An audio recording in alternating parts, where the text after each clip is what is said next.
இன்று நம்முடைய முதலமைச்சர் அண்ணன் தளபதி அவர்களுடைய பிறந்த நாள். அதை மகிழ்வோடு நாம் கொண்டாடி கொண்டிருக்கிறோம், பெருமையோடு கொண்டாடி கொண்டிருக்கிறோம். அதையெல்லாம் கடந்து ஒரு உணர்ச்சி பிரவாகமாக இந்த பிறந்த நாளை நாம் கொண்டாடி கொண்டிருக்கிறோம். அவருடைய பிறந்த நாள் செய்தி 2 தான்.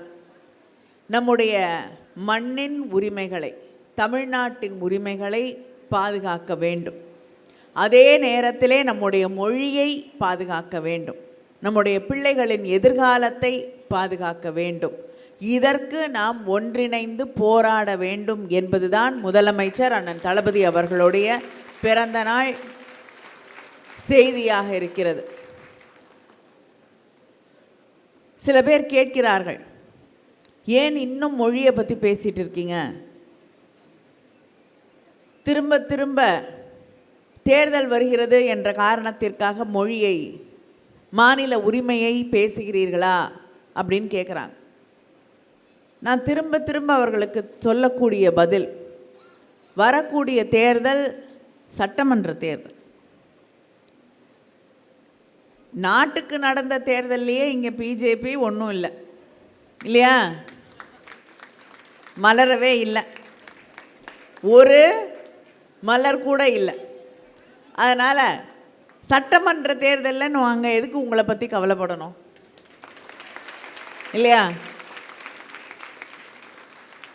அப்போவாவது 4 பேர் நினச்சிருப்பாங்க, ஏதோ அங்கே ஆட்சிக்கு வர போகிறாங்க, ஓட்டு போடலான்னு. அப்படி கூட ஓட்டு போடலை. ஆனால் சட்டமன்றத்தில் உங்களுக்கு வேலையே இல்லைன்னு தெரிஞ்சு எங்கள் மக்கள்கிட்ட உங்களை பற்றி பேசி உங்களுக்கு ஒரு முக்கியத்துவத்தை தருவதற்கு எந்த அவசியமும் திராவிட முன்னேற்ற கழகத்திற்கும் எங்களுடைய முதலமைச்சருக்கும் கிடையாது. ஆனாலும் முதலமைச்சர் ஒன்றிய பிஜேபி அரசாங்கத்தை பற்றி, அவர்களுடைய அந்த அதிகார போக்கை பற்றி, தமிழ்நாட்டு உரிமைகளை பற்றி இப்பொழுது பேசுகிறார் என்றால் பேச வேண்டிய கட்டாயத்திற்கு நாங்கள் ஆளாக்கப்பட்டிருக்கிறோம். எங்கள் முதலமைச்சர் வந்து எங்களுக்கு பணம் கொடுக்காத, எங்கள் பிள்ளைங்க பள்ளிக்கூடத்துக்கு படிக்கணும் ஆனால் பணம் வேண்டான்னு சொல்லலை. நாங்களாக வம்பு சண்டைக்கு வரல. ஆனால் வந்த சண்டையை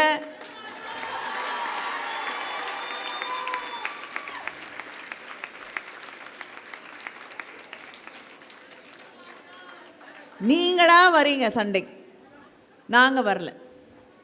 நீங்களா கொண்டு வரீங்க. ஒரு புதிய கல்விக் கொள்கையை கொண்டு வருகிறேன் என்கிறீர்கள். அதில் நிறைய பிரச்சனை இருக்குது. ஆனால் மிக முக்கியமான ஒன்று மும்மொழி கொள்கை. தமிழ்நாட்டில் நீங்கள் 3 மொழி, நாங்கள் 2 மொழி படிக்கிறோம், ஆங்கிலம் தமிழ் படிக்கிறோம். இல்லைனா யாருக்கு என்ன தேவையோ படிக்கட்டும். யாரும் இங்கே கட்டுப்படுத்தவில்லை, இந்த மொழி தான் படிக்கணும், அந்த மொழி தான் படிக்கணும்னு யாரும் யாரையும் கட்டாயப்படுத்தவில்லை, கட்டுப்படுத்தவில்லை. ஆனால் 2 மொழி கொள்கை இருக்கக்கூடிய தமிழ்நாட்டிலே நீங்கள் 3 மொழி படிக்கணும் கட்டாயம் என்று திணிக்கும் போதுதான் நாங்கள் ஏற்றுக்கொள்ள மாட்டோம் என்று தமிழ்நாடு அரசு, முதலமைச்சர் அவர்கள் எதிர்க்கிறார். நாங்கள் எதுக்குறோம், நீங்கள் ஒத்துக்கணும்னு சொல்கிறீங்க, பேசுங்க, ஒரு முடிவுக்கு வருவோம். அதுக்கு நீங்கள் என்ன பதில் சொல்கிறீங்க? நீ ஏற்றுக்கிட்டு கையெழுத்து போடலைன்னா உங்கள் பிள்ளைங்களுக்கு படிக்கிறதுக்கு கொடுக்க வேண்டிய நிதியை நிறுத்துவேங்கிறீங்க. அந்த நிதி நாங்களும் இங்கிருந்து வரி பணத்திலே, வட்டி பணத்திலே, இங்கே இருக்கக்கூடிய இந்த சகோதரிகளின் உழைப்பிலே, இங்கே இருக்கக்கூடிய சகோதரர்களின் உழைப்பிலே வந்திருக்கக்கூடிய பணம். தமிழ்நாட்டு மக்கள் அவர்களுடைய இரத்தத்தையும் வேர்வையையும் சிந்தி உருவாக்கி தந்திருக்கக்கூடிய அந்த பணத்தில் எங்கள் பிள்ளைகளோட எதிர்காலத்திற்கான கல்விக்கான நிதியை தரமாட்டேன் என்று நீங்கள் பிடித்து கொண்டு அந்த மிரட்டலை எங்களை நோக்கி வைக்கிறீர்கள். பிளாக்மெயில் பண்ணுறது நாங்கள் இல்லை, நீங்கள். இதையெல்லாம் பார்த்து கொண்டு அமைதியாக இருப்பதற்கு நாங்கள் பெரியாரின் பிள்ளைகள், தலைவர் கலைஞரின் பிள்ளைகள் என்பதை நீங்கள் மறந்துவிடக்கூடாது. பேரறிஞரின் அண்ணா அவர்களின் வழியிலே வந்தவர்கள். I am from the Dravidian stock என்று பாராளுமன்றத்திலே முழங்கிய பேரறிஞர் அண்ணாவின் வாரிசுகள். அதனால நீங்க எதை சொன்னாலும் பரவாயில்ல, எல்லாத்துக்கும் கூழ குழும்புடு போட்டு பயந்து நடுங்கக்கூடியவர்கள் திராவிட முன்னேற்ற கழகத்திலே யாரும் இல்லை. அந்த திராவிட முன்னேற்ற கழகத்தின் தலைவராக தலைவர் கலைஞருக்கு பின்னால் பொறுப்பேற்று கொண்டிருக்கக்கூடிய நம்முடைய முதலமைச்சர் அண்ணன் தளபதி அவர்கள் எப்படி நீங்கள் சொல்வதை ஏற்றுக்கொண்டு தமிழ்நாட்டு உரிமைகளை விட்டு கொடுப்பார்? அதனால தான் இன்னைக்கு எதிர்த்து பேச வேண்டிய கட்டாயத்திற்கு நீங்கள் எங்களை ஆளாக்கி இருக்கிறீர்கள். எதுக்கு படிக்கணும்? ஹிந்தி வேணும்னா யார் அங்கே போய் வேலை பார்க்கணும்னு நினைக்கிறாங்களோ அவங்க படிக்கட்டும். நான் கேட்குறேன், இங்கே லட்சக்கணக்கு கோவிடில் பார்த்தோம், கொரோனா நேரத்தில் எத்தனை லட்சக்கணக்கானவர்கள் தமிழ்நாட்டிலேருந்து தென் மாநிலங்கள்லேருந்து யூபிக்கும் ஹரியானாவுக்கும் அங்கே இருக்கக்கூடிய பீகாருக்கும் நடந்து போகக்கூடிய அந்த துன்பத்திற்கு ஆளாக்கப்பட்டார்கள். எத்தனை லட்சம் பேர் இங்கே வேலை செஞ்சிட்ருக்காங்க. அங்கே இருக்கக்கூடியவர்களுக்கு தமிழ் சொல்லி கொடுத்து இங்கே அனுப்புனீங்கன்னா பரவாயில்ல, இங்கே வந்து அவங்க கஷ்டப்பட வேண்டிய அவசியம் இல்லை. நியாயமாக பார்த்தா தமிழோ தெலுங்கோ மலையாளமோ கன்னடமோ நீங்கள் சொல்லி தரணும்.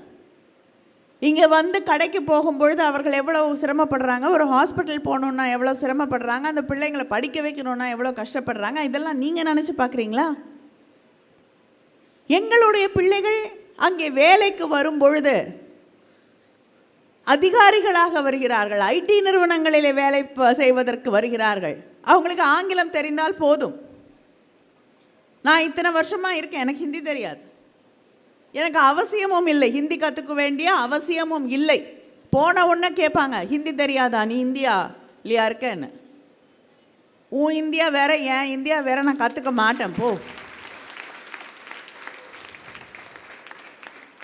அதனால் எங்கள் பிள்ளைங்களுக்கு தேவை என்றால் ஐஏஎஸ் அதிகாரிகளாக பணியாற்றக்கூடியவர்கள், ஐபிஎஸ் அதிகாரிகளாக பணியாற்றவர்கள், இல்லைன்னா வேறு மக்களோடு பணியாற்றக்கூடியவர்கள் என்று வரும்பொழுது அவர்கள் கற்றுக்கொள்வார்கள். இன்னைக்கு உலகம் முழுவதும் இங்கிருந்து மருத்துவர்களாக, பொறியாளர்களாக, இங்கே இருக்கக்கூடியவர்கள் விஞ்ஞானிகளாக போய் உலகம் முழுவதும் பணியாற்றி கொண்டிருக்கிறார்கள். ஏன்னா தமிழ்நாட்டில் கல்வி முன்னேறி இருக்கிறது. நீங்கள் இன்னும் 30 வருஷம் பொறுத்து உயர்கல்வியிலே தொடக்கூடிய இலக்கை கனவு கண்டு கொண்டிருக்கிறீர்களே, அதை கடந்து வந்தது தமிழ்நாடு. அந்த இலக்கை தொட்டுவிட்டோம். அதனால் எங்கள் பிள்ளைங்க 2 மொழி படித்தால் போதும் என்பதற்காகத்தான் எங்களுடைய ஆங்கிலம் கற்றுக்கொள்ள வேண்டும். உலகத்தோடு பழகுவதற்கு, நாம் யார் என்பதை புரிந்து கொள்வதற்கு தமிழை தெரிந்து கொள்ள வேண்டும். இதைத்தான் முதலமைச்சர் அவர்கள் சொல்கிறார்கள். இந்த இடத்துல நீங்கள் கொண்டு வந்து திணிக்க வேண்டும். இல்லை, நான் பணம் கொடுக்க மாட்டேன்னா, நீ 10,000 கோடி கொடுக்கலன்னா கூட பரவாயில்லை, என் பிள்ளைகள் நீ சொல்லுவதற்கு அடிபணிய மாட்டார்கள்.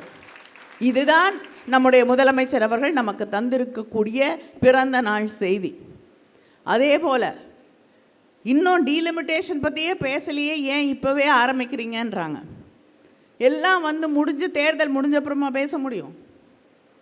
நீ பேச ஆரம்பிக்கும் போதே நான் என்னுடைய தேவை என்ன என்று, எங்களுக்கு என்ன எதிர்ப்பு இருக்கிறது என்று சொன்னால்தான் உங்களுக்கு புரியும். உங்களுக்கு மெதுவாக தான் வேற புரியும் இல்லையா? சொன்னோன்னே டக்குன்னு புரிஞ்சுக்க மாட்டீங்க, பட்டுதான் புரிந்து கொள்வீர்கள். இப்போ பேசினாதான் உங்களுக்கு சரியான நேரத்தில் அதற்குள் எங்களுடைய உணர்வுகள் புரியும். நீங்கள் ஒத்துக்கிறீங்கல்ல, மகளிர் மசோதா கொண்டு வரப்பட்ட போதே சொன்னீர்கள் டீலிமிட்டேஷன் இருக்கும், அதுக்கப்புறம் தான் மகளிர் மசோதாவாக்க நாங்கள் நடைமுறைப்படுத்துவோம் என்று. அப்போ டீலிமிட்டேஷனில் மக்கள் தொகை கணக்கெடுப்பின்படி இங்கே இருக்கக்கூடிய சகோதரிகள் தெரிந்து கொள்ள வேண்டும். இது நம்முடைய அடிப்படை உரிமை என்பதற்காக சொல்லுகிறேன். 10 பேர் சேர்ந்து பேசினா கேட்கும். அந்த 10 பேரை 2 பேராக குறைச்சா யாருக்கும் நம் குரல் கேட்காது. அதுதான் நம்முடைய நம்ம போராட்டத்தின் அடிப்படையே அதுதான். இப்போ 39 பேர் இருக்கோம், பாண்டிச்சேரியை சேர்த்தா 40. 39 பேர் 80, அதுவும் நாட்டில் இருக்கக்கூடிய அத்தனை இடத்தையும் சேர்த்தா நம்முடைய குரல் உறுதியான குரல் அங்கே நாடாளுமன்றத்திலே. அதை குறைக்கிறார்கள். மக்கள் தொகையில் நம்ம குறைஞ்சிக்கிட்டே வரோம். யூபி போன்ற மாநிலங்கள் அதிகமாகிட்டே இருக்குது மக்கள் தொகை. அதன் அடிப்படையிலே நீங்கள் எம்பிக்களை பிரிச்சிங்கன்னா, குறைச்சிங்கன்னா, தமிழ்நாட்டில் 30 எம்பிக்கள் தான் இனிமேல் தேர்ந்தெடுக்கப்படுவார்கள். ஹரியானா, யூபி போன்ற மாநிலங்களில் இன்னும் அதிகமாகும். ஏன்னா அவங்க மக்கள் தொகையை கட்டுப்படுத்தவில்லை, கல்வியை விரிவாக்கவில்லை, ஹெல்த் இண்டிகேட்டர்ஸ் அங்கே ரொம்ப மோசமாக இருக்குது.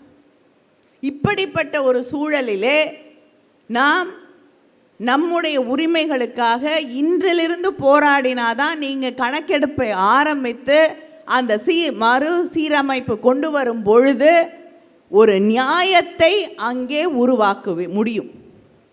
இல்லைன்னா எங்களுக்கு எம்பியை குறைச்சிருவீங்க, தென்னிந்தியாவுக்கு எம்பியை குறைச்சிட்டு இந்த பகுதியில் இருக்கக்கூடிய மக்கள் ஓட்டு போட்டால் என்ன, ஓட்டு போடலான்னா என்ன, நாங்கள் பிரச்சாரத்துக்கு போகணும் கூட்டுற அவசியம் கூட இல்லை என்று அங்கே இருக்கக்கூடிய உங்களுக்கு ஓட்டு போடக்கூடிய வாக்களிக்கக்கூடிய மாநிலங்களில் இருக்கக்கூடிய தேவைகளை மட்டுமே இப்பொழுதே நமக்கு வேணுங்கிற காசு கொடுக்கறதில்ல இல்லையா? ₹1 கொடுத்தா 28 பைசா திருப்பி கொடுக்குறாங்க. யூபிக்கு 2-3 மடங்கு அதிகமாக கொடுக்கிறார்கள். அப்படி இருக்கக்கூடிய சூழலிலே நம்முடைய பிரதிநிதிகள், எம்பிக்கள் அங்கே நாடாளுமன்றத்திலே குறைந்து விடக்கூடாது என்பதற்காகத்தான் நம்முடைய முதலமைச்சர் அவர்கள் இந்த போராட்டத்தை தன்னுடைய பிறந்த நாள் நேரத்திலே ஒரு செய்தியாக, தமிழ்நாட்டுக்கு செய்தியாக இல்லை, இந்த நாட்டிற்கு ஒரு செய்தியாக அவர்கள் தந்திருக்கிறார்கள். அந்த செய்தியை நாம் ஒரு போராட்டமாக எடுத்து நமக்கான உரிமைகளை, நம்முடைய மொழியை, நம்முடைய பிள்ளைகளின் எதிர்காலத்தை காக்க வேண்டிய கடப்பாடோடு உணர்ந்து இந்த போராட்டத்திலே அவரோடு நின்று இணைந்து குரல் கொடுக்க வேண்டும். அதுதான்